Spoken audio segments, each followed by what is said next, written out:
Dahil long weekend nga ay samahan nyo kami ng aking asawa sa aming quick escapade.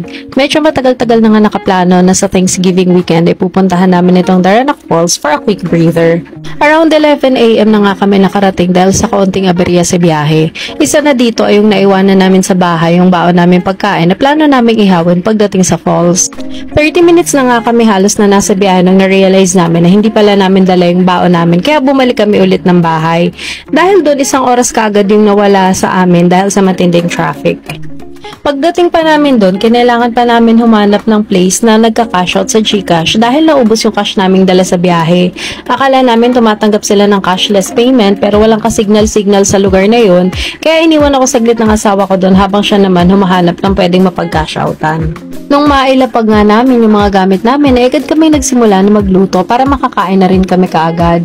Habang nag-iihaw kami ng ulam ay nagtimpla muna ako ng kape para makapagkape kami at mainitan yung mga sikmura namin.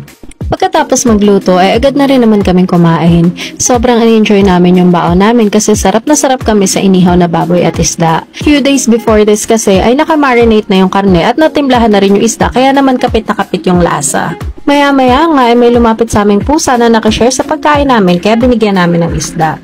Pagkatapos namin kumain ay nagbihis na rin kami kaagad ng panligo at agad na lumusong sa tubig. Doon lang kami sa mababaw na part ng ilog para mabantayan namin yung mga gamit namin. Nakakatuwa kasi malamig talaga yung tubig at ang sarap lumublog lang kahit na hindi ako marunong lumangoy. Nagtampisaw lang kami ng mga ilang minuto tapos umahaw na kami para kumain ulit.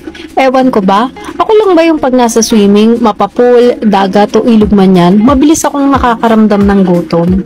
Pagkatapos kumain ay nagpasya kaming maglakad-lakad papunta dun sa mismong falls area kasi yun yung pinaka-highlight ng Daranac Falls. Sobrang amaze ako sa pagbagsak ng tubig galing sa taas pababa. Kung marunong nga lang talaga ako lumangoy, ang sarap sanang mag-dive dun kaya lang natatakot ako. Pagkatapos nga namin kumuha ng photos and videos, ay bumalik na rin kami sa table namin at nag-swimming pa hanggang sa mag-decide na kaming umuwi. Bandang 3 PM nang magsimula kaming magligpit ng mga gamit namin and around 4:30 PM nung nagsimula kami bumiyahe pa uwi. Napakasaya ng outdoor adventure and mini camping namin na to at sana maulit ulit. Salamat sa panonood! Bye!